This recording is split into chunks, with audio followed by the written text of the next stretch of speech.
It's on. Good. Miss Jolie sings that for me. Good Oh, afternoon, good. saints of the Most High God. We are gathered together, and it is appropriate, of course, that we do so. Yeah, it's on. We, as you know, when I sent out, I said, we are gathering. I got tired of looking on Facebook and seeing, go to church. We are the church. So we gather corporately to encourage one another. And today's message is going to be about bearing each other's burdens. So we do encourage one another, and especially today. It is a couple of questions I want to ask today.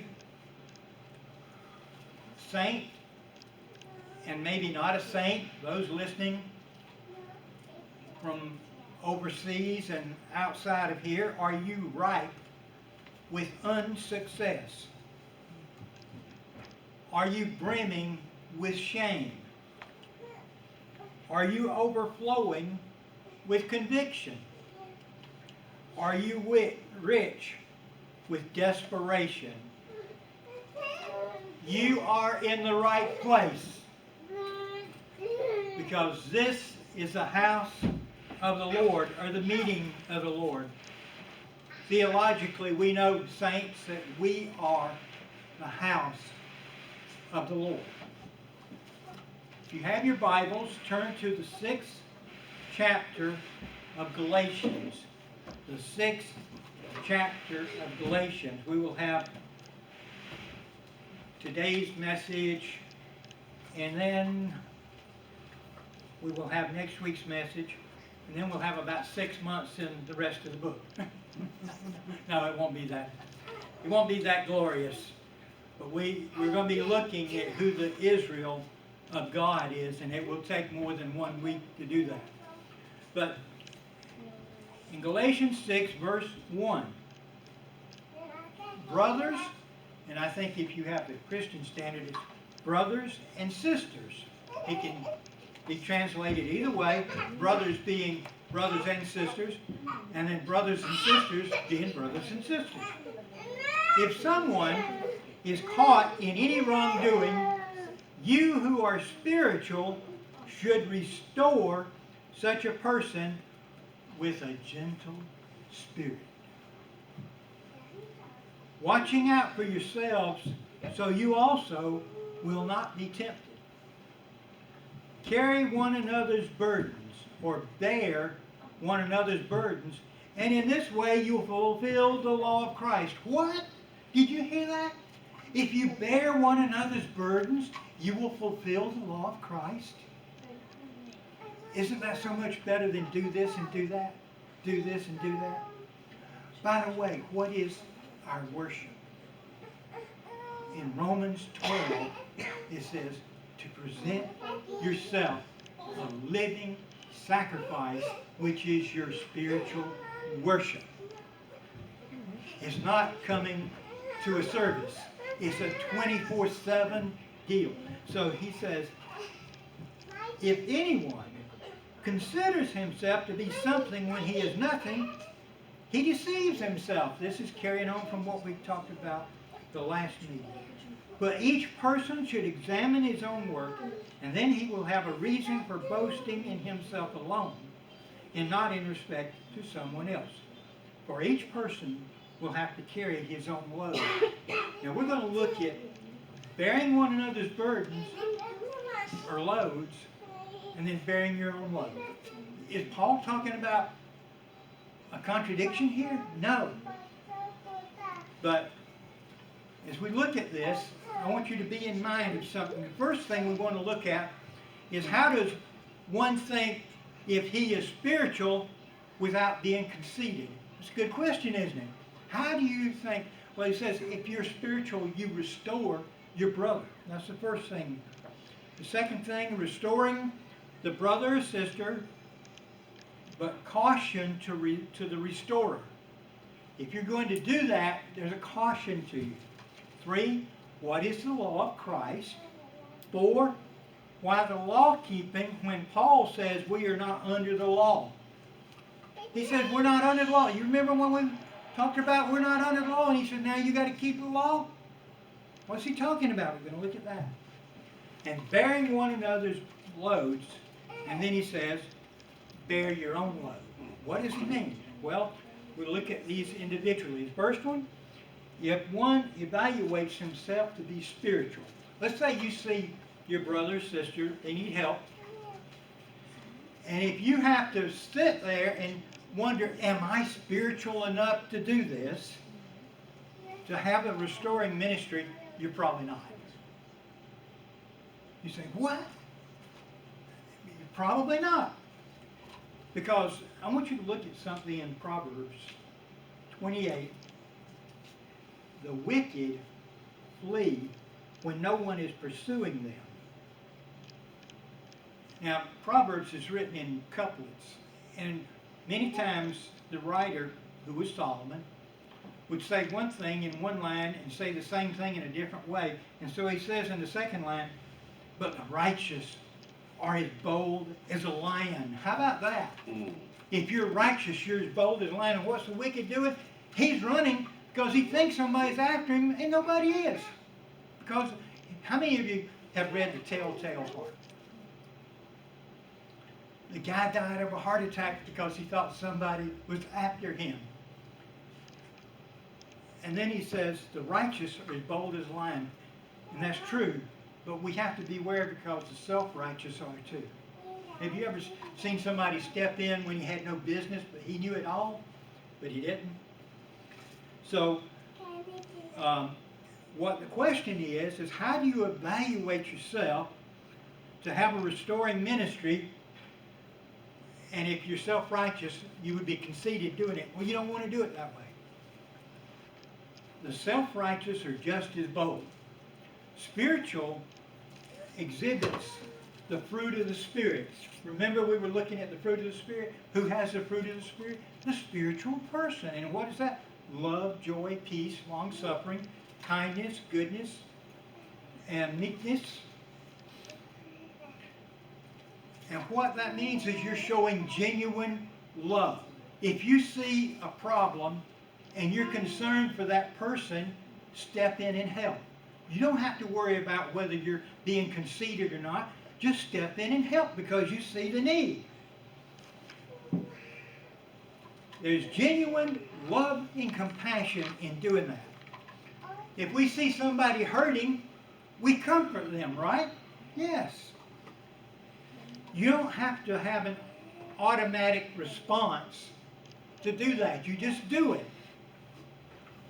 Now, if someone thinks he really should ask,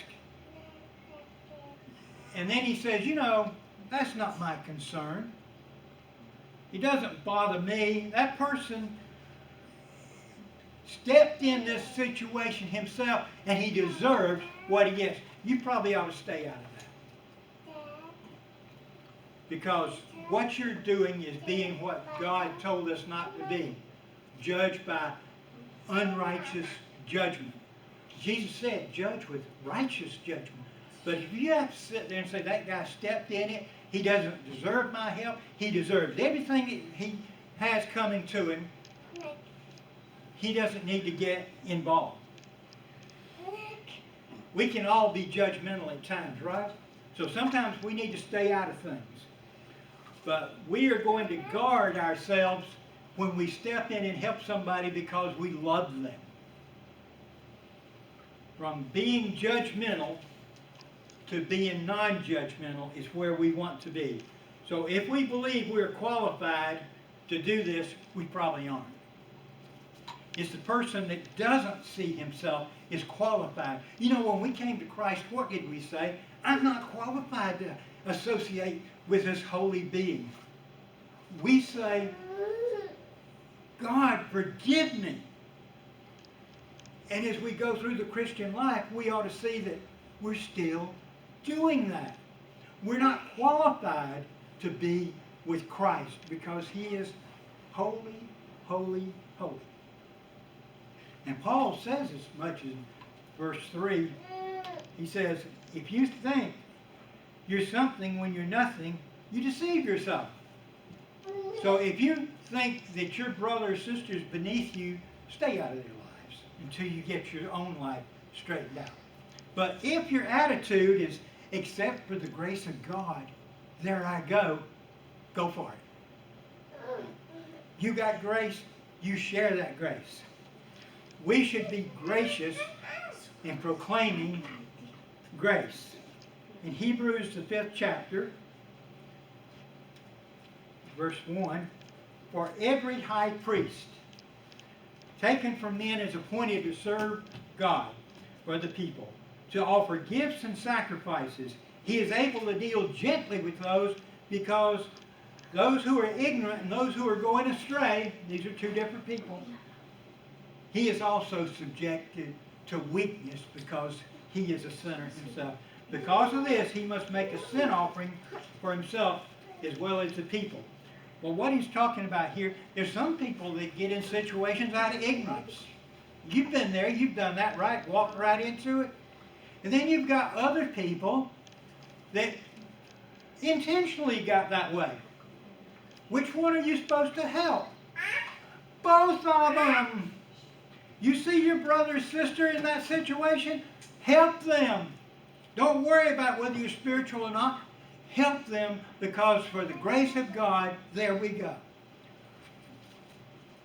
Our attitude is, except for the grace of God, there we go. If you know grace in your soul, that's what you do. You share that grace. Now, we are of the Calvinist persuasion in this congregation. But there are some, what we call hyper-Calvinists, that have no compassion whatsoever for anybody else. They need to stay out. The only thing they have to share are law and wrath and condemnation. And if that's the makeup of your theology, you need to stay away from the people of God. You need to take that wrath and law and condemnation and look in the mirror and then run to Christ. Their restoration is a club, and I don't mean the supper club or the diners club. I mean a big stick. The way they restore somebody is their discipline is always to take a club and whack somebody. If they had grace in their hearts, they would weep over somebody. They would weep over the world. We should be weeping over the world. As you were talking about our nation, we need to weep for our nation. We need to be like Jeremiah, the weeping prophet, and warn them what is coming if they don't return to God. If you only have wrath and condemnation and judgment for people, you can't give anybody any assurance if your only weapon is a club. We desperately need to feel the grace in our heart. And I don't mean an emotional feeling. I mean a spiritual feeling. And then we share it with our family. And when I say family, I mean among ourselves. We are family. With our natural family. I mean, what is it? A person that won't look after his natural family is worse than an infidel, right? And then our neighbors and our enemies. Sometimes I get involved in some of these talks on Facebook on politics. And because I'm not for lining them all up and shooting them down, I'm looked on as the enemy. That's not the solution. The solution is Christ in our nation. We show them Christ. And how do we do that? By living as Christ lived and then sharing that. There was a speaker in Toronto. He's deceased now. I wish I had met him. I only read a lot of his stuff. But he was preaching there in Toronto, and he got a call one night. And all you Calvinists, listen to that. he called us and told the speaker, I am not a Calvinist. I am not a Christian. I'm from the Netherlands, which means he was in the Dutch Reformed Church. But he's not a Christian, but he's in the church. He said, you know, I can quote the canons of Dort and the Heidelberg Catechism forward and backwards. I've heard the greatest Reformed preachers in the world. And the speaker said, well, what can I tell you? You've heard a lot better than I am. He said, you're the first Calvinist I've ever heard preach that had a smile on his face. Shame on us. We have the doctrines of grace, not the doctrines of wrath, not the doctrines of condemnation, but the doctrines of grace, unmerited favor. We are highly favored by God. We are deeply loved by God.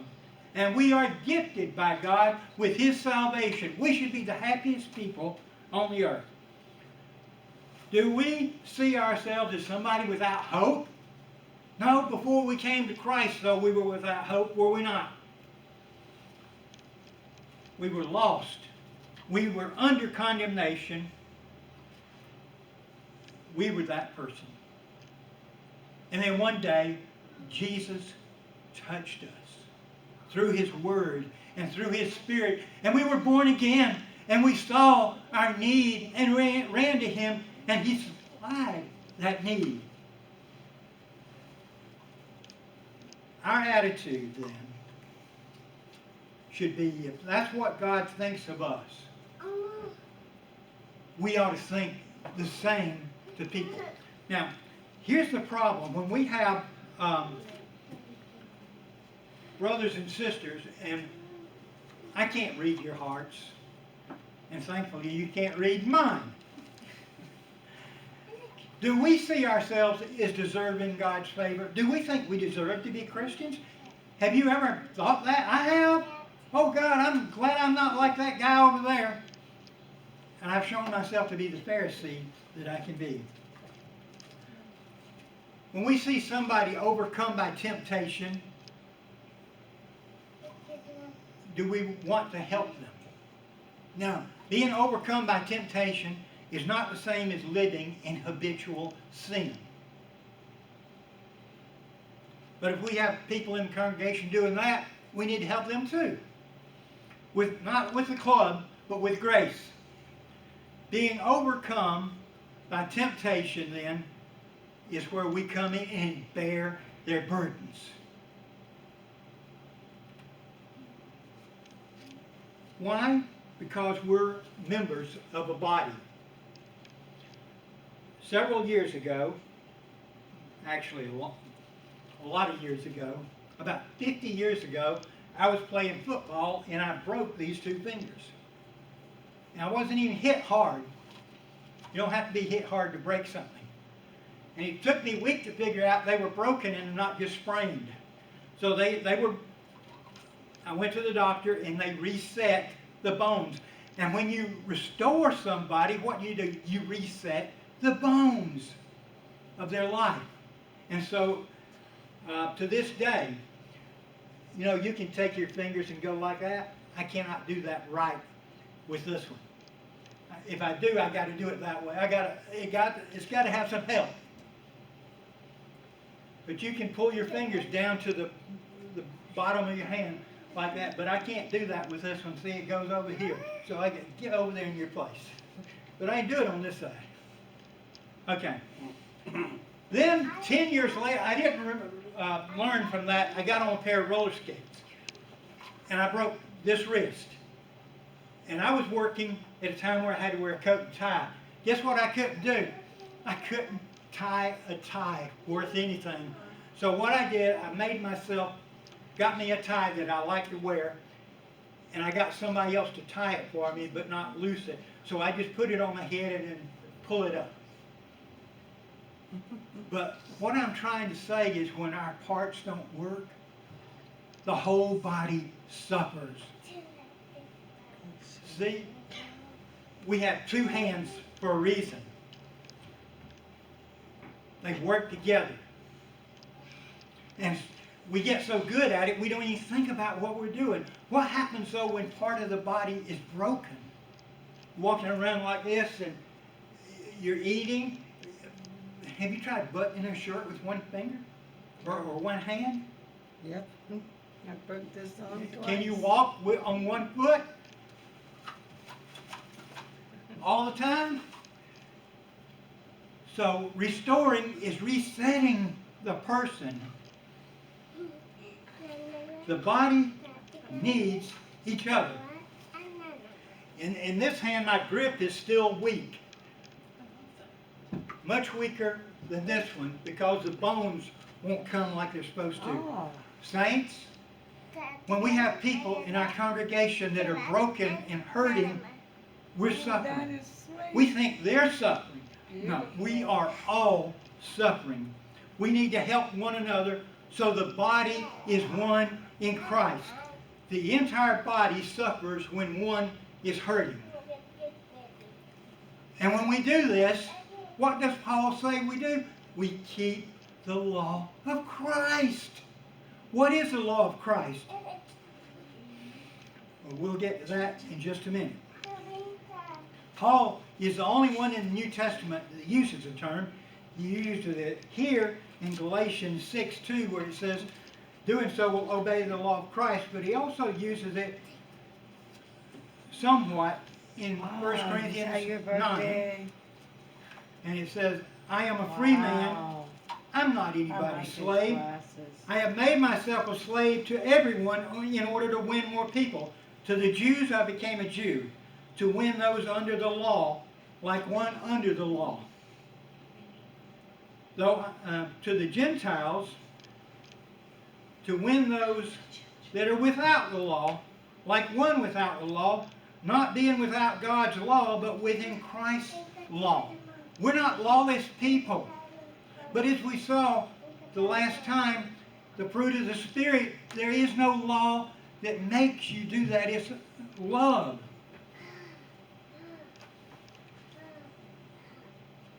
The law of Moses has some similarities to the law of Christ. But it has a lot of differences too, which we are going to see. Noah, in the Old Testament, had grace. He was the only one that had any at the time he lived. And God saved him and his family, and we're all here because of that. In Psalm 85, the writer says, faithful love and truth joined together. You know, some people say, I've got faith, and others say, well, I got the truth. No. If you have true faith, you have the truth. And if you have the truth, you have true faith. And then he says, righteousness and peace will embrace. We have too many people that are causing division in our church. This is saying,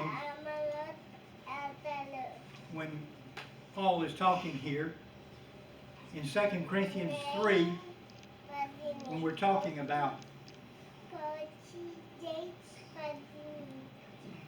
I can find what I did with it. Oh, it's over here.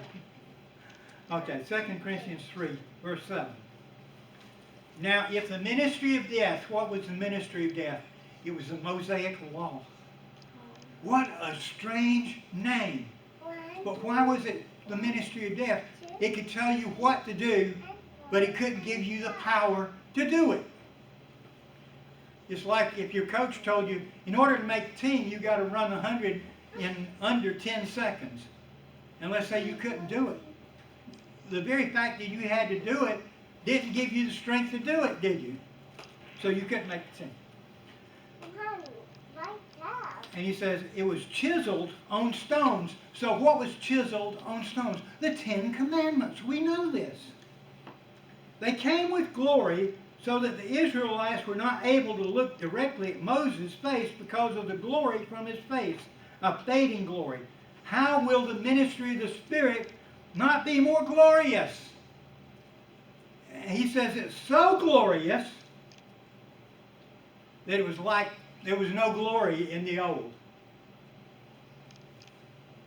It's like if you had a tragedy in your life And God blessed you so much through that. When it was over, it was like it had not happened. And the law, we know, were given to them, what? Not to make them good, but to make them bad. Remember that? To make them bad so that they would run to Christ. He's saying that the Old Covenant saints never received the blessings of the promise. But why? Because they didn't keep the law. They couldn't keep the law.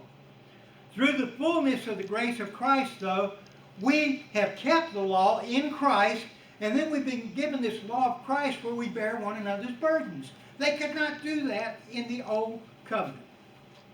The two laws are different.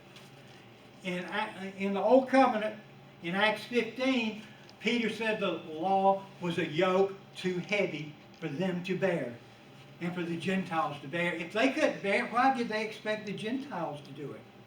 And then in Matthew, he uses this word yoke here as a word of a heavy burden. Have you ever had to tote something and the more you toted it, the heavier it got? That's the law, because you got behind further every day.